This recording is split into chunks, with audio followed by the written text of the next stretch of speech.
ውድ ቻናላችን ቤተሰቦች እንኳን ወደ ቻናላችን በደህና መጣችሁ። አሁንም ሊቨርፑልን በተመለከቱ ዘገባዎች ተመልሼ መጥቻለሁ። በሰዓት የምንመለከታቸው ሊቨርፑሎች እንግዲህ የተለያዩ ተከላካይ ተጫዋቾችን እየተመለከቱ ነው የሚገኙት። እንደ ዘገባዎች መሰረት ከሆነም እንግዲህ ሁለት ተጫዋቾች ላይ ፍላጎት አሳይተዋል እየተባለ ይገኛል።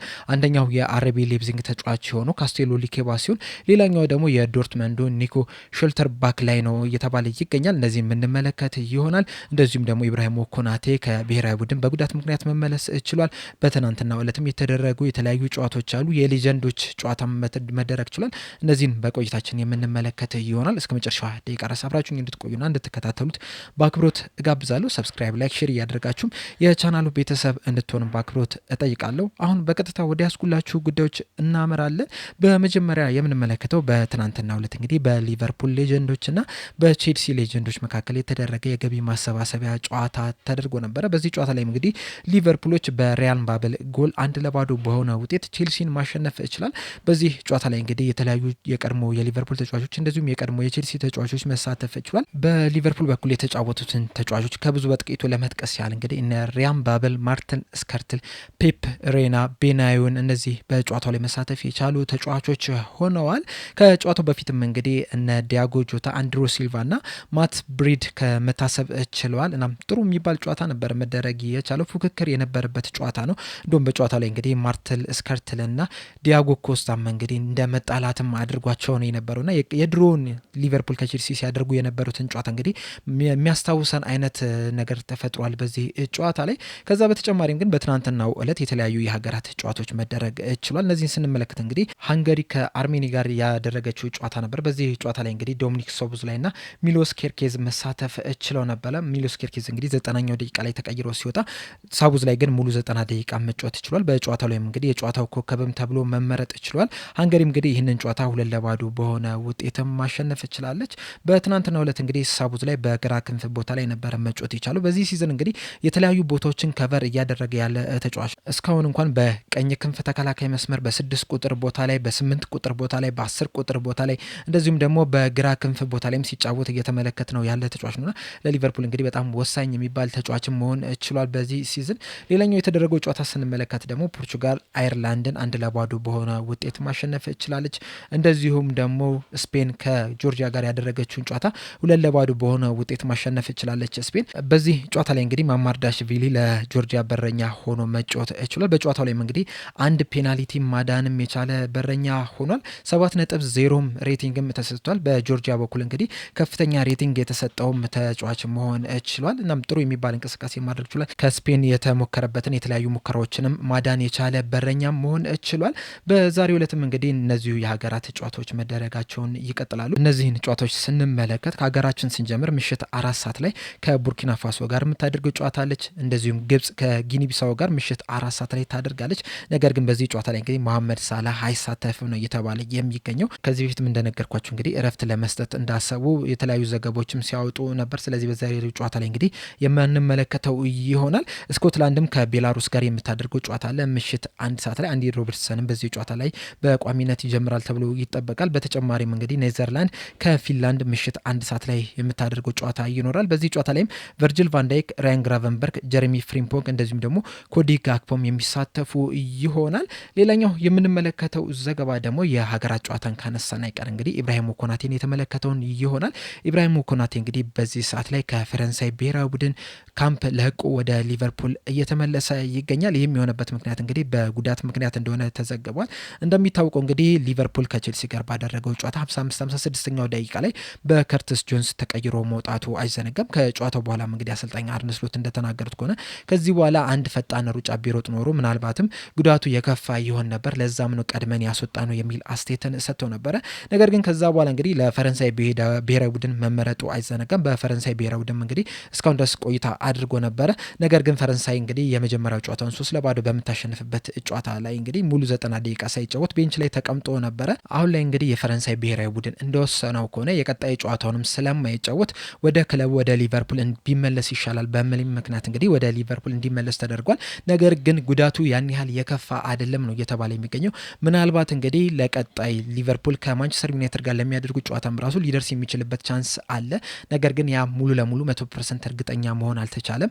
ነገር ግን ያን ያህል የከፋ ጉዳት ስላልሆነ በቀጣይ በቀጣይ ሳምንታቶች ብዙ ጨዋታዎች እንደማያመልጡት ነው እየተዘገበ የሚገኘውና በሊቨርፑል ቤትም እንግዲህ የማገገም ስራውን ያካሂዳል ተብሎ ይጠበቃል። ኢብራሂም ኮናቴን ካነሳን አይቀር እንግዲህ ወደ ዋነኛው ጉዳያችን ስንገባ በዚህ ሰዓት እንግዲህ ሊቨርፑሎች የመሀል ተከላካይ እጥረት አለባቸው። እንደሚታወቀው እንግዲህ ሊቨርፑል ከሳውዛምፕተን ጋር በሊግ ካፕ ባደረገችው ጨዋታ ላይ ጆቫኒ ሌዮኒ በኤሲኤል ጉዳት ምክንያት እንግዲህ ለአንድ ዓመት ከሜዳ እንደሚርቅ ተነግሯል።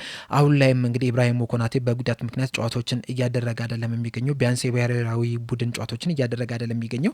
በቀጣይም ለሊቨርፑል በየትኛው ጨዋታ ላይ ቋሚ ይሆናል የሚለው ነገር በጣም ትልቅ ጥያቄ ነው። እንደዚሁም ጆ ጎሜዝም እስካሁን ድረስ እንግዲህ በአሰልጣኝ አርነ ስሎት ስር ብዙ ጨዋታዎችን እየተጫወተ አይደለም የሚገኘው። በጉዳት የሚሆን ሌሎች ተጫዋቾችን በቀድሞ በመምረጥ ምክንያትም ቢሆን እንግዲህ ብዙ ጨዋታዎችን እየተጫወተ አይደለም የሚገኙና አሰልጣኝ አርነ ስሎት እንግዲህ በዚህ ሰዓት ላይ በቋሚነት በጥሩ ጤንነት ላይ የሚገኘው ተጫዋች ቨርጅል ቫንዳይክ ብቻ ነውና ከዚህ በኋላ እንግዲህ በዚሁ አካሄድ ሊቨርፑሎች ይህንን ሲዝን ይወጡታል ማለት ትንሽ አስቸጋሪ ነው። በተለይ በክረምት የዝውውር መስኮት እንግዲህ ሊቨርፑሎች ማርክ ጌሂን ለማስፈረም ከፍተኛ ጥረት አድርገው ነበረ። የሕክምና ምርመራ ማድረግ ችሎ ነበር። ነገር ግን በመጨረሻ ሰዓት እንግዲህ ያ ዝውውር ሳይሳካ ቀርቷልና በዚህ ሰዓትም ሊቨርፑል በጣም የሳሳ የመሀል ተከላካይ ስፍራ ነው ያለው። በእርግጥ ራያን ግራቨንበርክ እንደዚሁም ደግሞ ዋታሪዮ ኤንዶ በዚህ ቦታ ላይ መጮት ይችላሉ። ነገር ግን ዋታሪዮ ኤንዶ ጉዳት ላይ ነው የሚገኘው። ራያን ግራቨንበርክም እንግዲህ በዛ ቦታ ላይ ምን ያህል ምርጥ ብቃቱን ያሳየናል፣ በተለይ ደግሞ ለረዥም ጊዜያቶች ተከታታይ ጨዋታዎች በሚኖርበት ሰዓት ምን ያህል ያንን ቦታ በብቃት ይወጣል የሚለው ነገር በጣም ትልቅ ጥያቄ ነው። ምክንያቱም በተከታታይ ጨዋታዎች ላይ ያንን ቦታ ላይ ሲጫወት ስላልተመለከት ነው ማለት ነውና እዚህ ቦታ ላይ እንግዲህ ተጫዋቾችን ለማምጣት ጥረት ያደርጋሉ ተብሎ ይጠበቃልና በዚህ ሰዓትም እንግዲህ ከተለያዩ ተጫዋቾች ጋር ስማቸው እየተያዘ ነው የሚገኘው። በጃንዋሪ የዝውውር መስኮት ምናልባትም ማርክ ጌሂን ለማስፈረም ጥረት ሊያደርጉ የሚችሉበት እድል አለ የተባለ ይገኛል። አንዳንድ ዘገባዎች በእርግጥ ይህንን ዘገባ ውድቅ ቢያደርጉትም ምክንያቱም በቀጣይ የክረምቱ የዝውውር መስኮት ላይ ይህ ተጫዋች ነጻ ስለሚሆን ምንም አይነት ኮንትራክት ስለማይኖረው ኮንትራክቱም ስለሚያበቃ በነጻ ለማስፈረም ነው ያላቸው ፍላጎት እንጂ በዚህ በጃንዋሪ ዝውውር መስኮት ላይ ተጨማሪ ክፍያ ለዚህ ተጫዋች መክፈል አይፈልጉም የሚሉ መረጃዎች እየወጡ ነው የሚገኙት። ከዛ በተጨማሪም ግን ሌሎች ተጫዋቾች ላይ ከፍተኛ ፍላጎት እያሳዩ ነው የሚገኙት። ከዚህ ቤት እንደነገርኳችሁ እንግዲህ የባየር ሙኒኩ ኦፖሚካኖ ላይ ፍላጎት እንዳላቸው እየተዘገበ ነው የሚገኘው። አሁን ላይ ደግሞ እንደ ዴሊ ብሪፍ እና እንደ ዴቪድ ኦኮፕ ዘገባ ከሆነ ሁለት ተጫዋቾች ላይ ፍላጎት አሳይተዋል እየተባለ ይገኛል። የመጀመሪያውን ዘገባ ስንመለከተው ዘ ዴሊ ብሪፊንግ ነበረ ይዞት የወጣው። እንደ ዘገባው ከሆነ እንግዲህ ሊቨርፑሎች የአርቢ ሌፕዚንግ ተጫዋች የሆነውን ፈረንሳዩን ካስቴሎ ሉኬባ ላይ ከፍተኛ ፍላጎት አላቸው እየተባለ ይገኛል። ሊቨርፑሎችም እንግዲህ ይህንን ተጫዋች ለረዥም ጊዜ እቅድ ነው የሚፈልጉት እየተባለ ይገኛል። ተጫዋቹ እንግዲህ ገና 22 ዓመቱ ላይ ነው የሚገኘው። ነገር ግን ደግሞ በጣም ምርጥ ብቃት አለው እየተባለ ይገኛል። በተለይ ደግሞ ጨዋታን ከማንበብ አንጻር እንደዚሁም ደግሞ ታይሚንጉን የጠበቀ ታክል በመውረድ ፊዚካሊ፣ በተጨማሪም ከኋላ ሆኖ ጨዋታን በመመስረት ኳሶችን በማሰራጨት ደረጃ ላይ በጣም ምርጥና ኢንተሊጀንት ተጫዋች ነው እየተባለ የሚገኙና ሊቨርፑሎችም እንግዲህ ይህንን አይነት ተጫዋች ስለሚፈልጉ ለዚህ ላይ ፍላጎት አሳይተዋል እየተባለ ይገኛል። ከዚህ በተጨማሪም እንግዲህ በዋነኝነት የግራ እግሩን የሚጠቀም ተጫዋች ነውና ሊቨርፑሎች እንግዲህ የትክክለኛ ተፈጥሯዊ የግራ እግር የመሀል ተከላካይ ተጫዋች የላቸውም። ቨርጅል ቫንዳይክም ቢሆን እንግዲህ በዋነኝነት በቀኝ እግሩ ነው የሚጫወተው። ነገር ግን በግራ የመሀል ተከላካይ ቦታ ላይ መጮስ ስለሚችል ነው እስካሁን ድረስ እየተጫወተ የሚገኙና ተፈጥሯዊ ስለሌላቸው ይህ ተጫዋች እንግዲህ ለሊቨርፑል ትክክለኛው ፕሮፋይል ያለው ተጫዋች ነው እየተባለ የሚገኘው። በእርግጥ ሊቨርፑሎች ብቻ አይደሉም እዚህ ተጫዋች ላይ ፍላጎት ያላቸው። ቼልሲ፣ ማንቸስተር ዩናይትድ፣ ኒውካስል፣ ሪያል ማድሪድም እዚህ ተጫዋች ላይ ከፍተኛ ፍላጎት እንዳላቸው ነው እየተዘገበ የሚገኘው። በዚህ ሰዓትም እንግዲህ በአርቢ ሌፕዚንግ ቤት ባለው ኮንትራት ላይ እንግዲህ የውል ማፍረሻ ተቀምጦበታል። ይህም የውል ማፍረሻ እንግዲህ 90 ሚሊዮን ዩሮ ወይም ደግሞ 78.3 ሚሊዮን ፓውንድ ነው እየተባለ የሚገኘው። ነገር ግን ማንኛውም ደፍሮ ከአርቢ ሌፕዚንግ ጋር ንግግር የሚጀምር ከሆነ ምናልባትም እስከ 60 ሚሊዮን ዩሮ ወይም ደግሞ 52.2 ሚሊዮን ፓውንድ ድረስ ይህንን ተጫዋች ሊያገኝ ይችላል እየተባለ ይገኛልና ሊቨርፑሎችም እንግዲህ እዚህ ተጫዋች ላይ ፍላጎት አሳይቷል። ነገር ግን እንደዚህ አይነት ያህል ገንዘብ አውጥተው በጃንዋሪ የዝውውር መስኮት ያስፈርሙታል የሚለው ትልቅ ጥያቄ ነው። ነገር ግን ደግሞ ገና እድሜው 22 ዓመቱ ከመሆኑ አንጻር እንግዲህ የሊቨርፑል የረዥም ጊዜ ተተኪ ሊሆን የሚችልበት ቻንስ በጣም እየሰፋ ነው። በተለይ ቨርጅል ቫንዳይክ እንግዲህ 34 ዓመቱ ላይ ነው የሚገኙና የእሱ ቦታ ላይ ትክክለኛ ተተኪ ያስፈልጋቸዋል። ምናልባትም ይህ ተጫዋች እንግዲህ የቨርጅል ቫንዳይክ ተተኪ ሊሆን የሚችልበት ቻንስ አለ። እንደዚሁም በዋነኝነት እንግዲህ ሀሳባቸው ከጆቫኒ ሊዮኒ ጋር ለማጣመር ነው እየተባለ የሚገኘውና ሁለቱም በማጣመር የረዥም ጊዜ የሊቨርፑል የተከላካይ ስፍራ ተጫዋቾችን ለማድረግ አስበዋል ነው እየተባለ የሚገኘው። እናም ግን ይህንን ተጫዋች ለማግኘት እንግዲህ ከባድ ፉክክር ይጠብቃቸዋል። በጃንዋሪ ይህን ተጫዋች ለማስፈረም ጥረት ያደርጋሉ ወይስ በክረምቱ የዝውውር መስኮት ጥረት ያደርጋሉ የሚለው ነገር እስካሁን ድረስ አልታወቀም። ነገር ግን እዚህ ተጫዋች ላይ ከፍተኛ ፍላጎት አላቸው እየተባለ ይገኛል።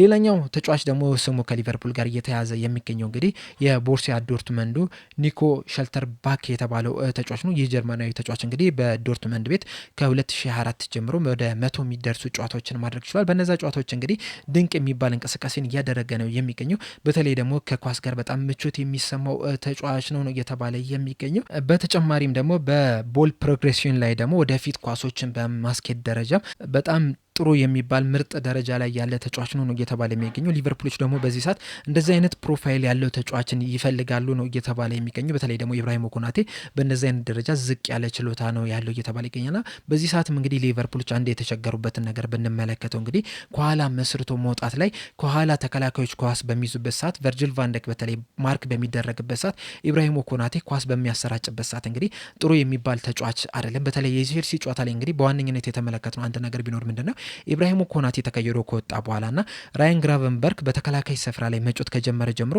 ሊቨርፑል ከኋላ መስርቶ በሚወጣበት ሰዓት በጣም ጥሩ የሚባል እንቅስቃሴን ሲያደርግ ተመልክተናልና እንደዚህ አይነት ተጫዋች ሊቨርፑሎች በዚህ ሰዓት እየተፈለጉ ነው የሚገኙትና የቦርሲያ ዶርትመንድ ተጫዋችም ደግሞ እንደዚህ አይነት ችሎታ ያለው ነው እየተባለ የሚገኙና ሊቨርፑሎችም ለማስፈረም ፍላጎት አላቸው። ከማስፈረም ፍላጎትም በላይም እንግዲህ ከዚህ ተጫዋች ካምፕ ጋር ወይም ተወካዮቹ ጋርም ንግግር አድርገዋል እየተባለ ይገኛልና ይህ ንግግራቸውም እንግዲህ ፖዘቲቭ እንደሆነ ጥሩ ምላሽም እንዳገኙ ከዚህ ንግግርም እየተነገረ ነው የሚገኙና ምናልባትም በጃንዋሪ የዝውውር መስኮት ይህንን ተጫዋች ለማስፈረም እንቅስቃሴ ሊጀምሩ ይችላሉ እየተባለ ይገኛል። ተጫዋቹ እንግዲህ 25 ዓመቱ ላይ ነው የሚገኘውና ብዙ ጊዜ እንግዲህ ተጫዋቾች ምርጥ የሚባሉ በቃታቸው ላይ የሚደርሱት እንግዲህ ከዚህ እድሜ በኋላ ነው። በእርግጥ አንዳንድ ተጫዋቾች ከዚህ እድሜ በፊትም ምርጥ ብቃታቸውን ያሳዩናል። ነገር ግን ደግሞ በአብዛኛው እንግዲህ ተጫዋቾች ምርጥ ብቃታቸውን የሚያሳዩት ከ25 ዓመታቸው ጀምሮ ነውና ይህ ተጫዋችም እንግዲህ 25 ዓመቱ ላይ ነው የሚገኘው። በቀጥታም ወደ ስኳድ ውስጥ የመግባትም እድልም ሊኖረው ይችላል እየተባለ ይገኛል።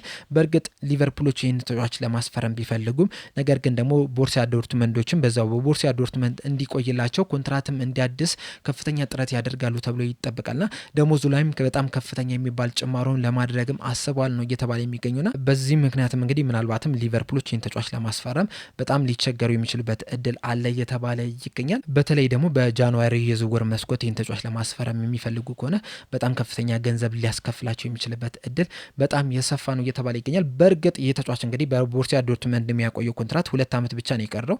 2027 ላይ ኮንትራቱ ይጠናቀቃልና በክረምት የዝውውር መስኮት በትንሽ ሂሳብ ሊያገኙ የሚችሉበት እድል በጣም የሰፋ ነው። ነገር ግን ደግሞ ቦርሲያ ዶርትመንዶች ኮንትራቱን ለማራዘም እንግዲህ እየሰሩ ስለሆነ ምናልባትም ለሊቨርፑል አስቸጋሪ ሊያደርግባቸው ይችላል እየተባለ ይገኛል። በእናንተ ሀሳብ እንግዲህ በጃንዋሪ ዝውውር መስኮት ሊቨርፑሎች ተከላካይ ማስፈረም አለባቸው ወይ? ካለባቸውስ የትኛውን ተከላካይ ቢያመጡ ይሻላል የሚለው ሀሳባችሁ እንዳለ ኮሜንት ሴክሽን ላይ በመጻፍ አሳውቁኝ። በዋነኝነት እንግዲህ በሊቨርፑል ቤት ማርክ ጌይ እንዲመጣ ነው የሚፈለገው። ነገር ግን ደግሞ ማርክ ጌይን በጃንዋሪ ዝውውር መስኮት ያመጡታል ወይስ በክረምት የዝውውር መስኮት በነጻ ያመጡታል የሚለው ነገር ትልቅ ጥያቄ ነው። ከሱ በተጨማሪም ግን ሌላ አንድ ተከላካይ ተጫዋች ማምጣታቸው አይቀርም እየተባለ ይገኛልና በቅርቡም እንግዲህ ከተለያዩ ስሞች ጋር እየተያዘ ነው የሚገኙ። ምናልባትም ዛሬና ነገም እንግዲህ ከሌላ ተከላካይ ጋርም ስማቸው ሊያያዝ ይችላል። ከተያዘም እንግዲህ ወደ እናንተ ይዤላችሁ የምመጣ ይሆናል። ለአሁን ግን እዚህ ላይ አበቃው። በቀጣይ በሌላ እስከምንገናኝ ድረስ ሰብስክራይብ፣ ላይክ፣ ሼር ማድረግ እንዳትረሱ። እንደዚሁም ደግሞ የትኛው ተከላካይ ወደ ሊቨርፑል ይመጣል የሚለውን ሀሳባችሁን እንዳለ ኮሜንታችሁን እንዳለ ኮሜንት ሴክሽን ላይ እንድጽፉትም በአክብሮት እጠይቃለሁ። በቀጣይ በሌላ እስከምንገናኝ ድረስ ግን ቸር ያቆየን።